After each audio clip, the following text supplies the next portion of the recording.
আসসালামু আলাইকুম। গতকালকে থেকে ফেসবুকে বা দেশ জুড়ে বিএনপি বনাম সমন্বয়ক একটা অবস্থান চলছে। নাহিদ ইসলাম বলছিলেন যে ১/১১ সরকারের একটা ইঙ্গিত তিনি পাচ্ছেন। ইভেন এই সরকার পতনের পরও এখানে একটা সামরিক শাসনের ওয়ান কাইন্ড অফ পরিকল্পনা কারো ছিল, বাট ছাত্ররা সেটাকে মেনে নেয় নাই, যার কারণে ডক্টর মোহাম্মদ ইউনূসকে ক্ষমতায় বসানো হয়েছে। তো ওই দিন মানে সরকার গঠনের আগেও বিএনপির কিছু বক্তব্য তিনি দিয়েছেন যে কিভাবে বিভিন্ন জায়গায় দলীয়করণ তারা করার চেষ্টা করেছে বা অনেক জায়গায় হয়তো করেছে, পরবর্তী সময় সেখানে পরিবর্তন আমরা দেখেছি। তো এরপরই সেনাপ্রধান নিয়ে বরাবরই বেগম খালেদা জিয়ার সাথে সর্বশেষ তিনি বাংলাদেশ ত্যাগ করার আগে ওনার একটা সর্বশেষ সাক্ষাৎ ছিল, যেটাকে অনেকেই একটা ইঙ্গিত ভাবছিলেন যে বিএনপির সাথে সেনাপ্রধানের একটা পজিটিভ সম্পর্ক তৈরির চেষ্টা, মানে নানান ধরনের বক্তব্য আছে। তো এর মাঝখানে গতকালকে থেকে যখন 1-11 সরকারের আলোচনা উঠছে, অন্তর্বর্তী সরকারের প্রশ্নটা আবার সামনে আসছে, ওই মুহূর্তে সেনাপ্রধান একটা আহ্বান জানিয়েছেন, তিনি বক্তব্য দিয়েছেন। এটাকে দুইভাবেই নেওয়া যায়, তো আমি সবসময় পজিটিভ মানুষ, পজিটিভলি নিচ্ছি।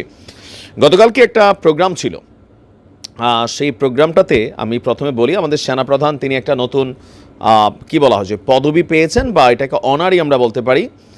চট্টগ্রাম সেনানিবাসে দ্য ইস্ট বেঙ্গল রেজিমেন্ট, এই সেন্টারের শহীদ এম.আর. চৌধুরী প্যারেড গ্রাউন্ডে ইস্ট বেঙ্গল রেজিমেন্টের 17তম কর্নেল অব দ্য রেজিমেন্ট অভিষেক অনুষ্ঠানে তিনি সেখানে ছিলেন এবং তিনি একটা উপাধিও পেয়েছেন।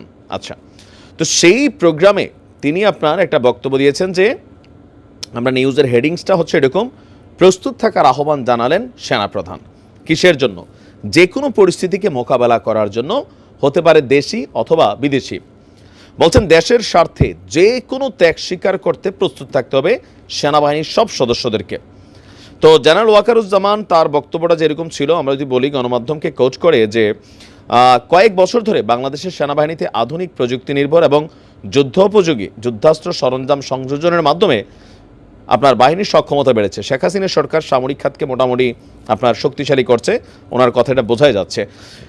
সেনাপ্রধান বলছে সেনাবাহিনীর সক্ষমতা আরও বাড়াতে ইঞ্জিনিয়ার্স ডিফেন্স ইন্ডাস্ট্রির কাজ চলমান, সেনাবাহিনীর যুদ্ধোপযোগী এবং আধুনিক যুদ্ধাস্ত্র এবং সরঞ্জাম যোগানে আমি সচেষ্ট থাকব।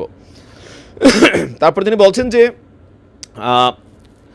প্রত্যেক সদস্য তাদের উপর অর্পিত দায়িত্ব সর্বোচ্চ পেশাদারিত্বের সঙ্গে পালন করবেন এবং প্রয়োজনে জীবন উৎসর্গ করতেও দ্বিধা করবেন না। তো এখানে নানান বক্তব্য তিনি দিয়েছেন, দেশে বিদেশে আমাদের সেনা অফিসারদের অর্জন বা সর্বশেষ সরকার পরিস্থিতির সময়ও সেনাবাহিনীর যে বিশেষ ভূমিকা, সবগুলো এখানে আলোচনায় ছিল। তো তিনি আসলে আমার ধারণা যে একজন সেনা প্রধান হিসাবে তিনি তার অফিসার্সদের, তার সোলজার্সদের মনোবল বাড়ানোর জন্য, ইভেন যে কোনো মুহূর্তে যুদ্ধ পরিস্থিতি বাংলাদেশেও হইতে পারে, দেশে বিদেশে যে কোনো কিছু ঘটতে পারে, যেমনটা আমরা গত 5ই আগস্ট দেখছি, আর আগের সময়টা দেখছি। So anything could be happen. আর এখন যে অবস্থানটা আছে, একটা চাপা উত্তেজনা চলছে, আমরা তো বাহির থেকে অনেক কিছু দেখছি না, ভেতরে ভেতরে তো অনেক কিছু চলছে।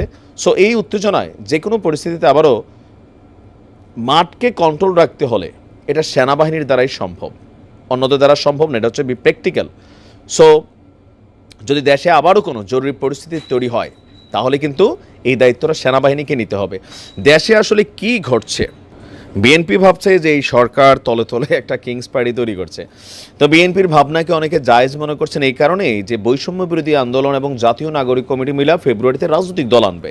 তো এই দুইটা দল কারা? এই দুইটা দলই হচ্ছে আমাদের এই ডক্টর মোহাম্মদ ইউনূস সরকারের নিয়োগদাতা, বা ডক্টর মোহাম্মদ ইউনূস তরুণদের উপর নির্ভর করেন। তিনি আন্তর্জাতিক ফোরামেও বলছেন যে আমি তরুণদের বলছি যে তোমরা পুরনোদের ফলো করো না, আমরা অনেক কিছু করতে পারি নাই, তোমরা নতুনের মতো না আগাও। আবার মেজর ডালিম বলতেছে তোমরা আগায় যাও, আমি আছি, বিপ্লবকে আরও করতে হবে।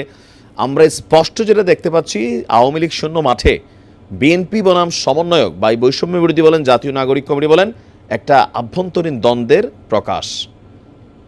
সো এই দুইটা শক্তি যদি সংঘর্ষে লাগে, একটা অস্থিতিশীল পরিবেশ তৈরি হবে, রক্তক্ষয়ী সংঘর্ষ হবে, তখন সেনাবাহিনীকে আবারও হয়তো মাঠে ওইভাবেই নামতে হবে। তো সব কিছু মিলিয়ে সেনাবাহিনীকে প্রস্তুত থাকতে হবে, সেটাই বাস্তব। তো দেখা যাক কী হয়। ভালো থাকুন।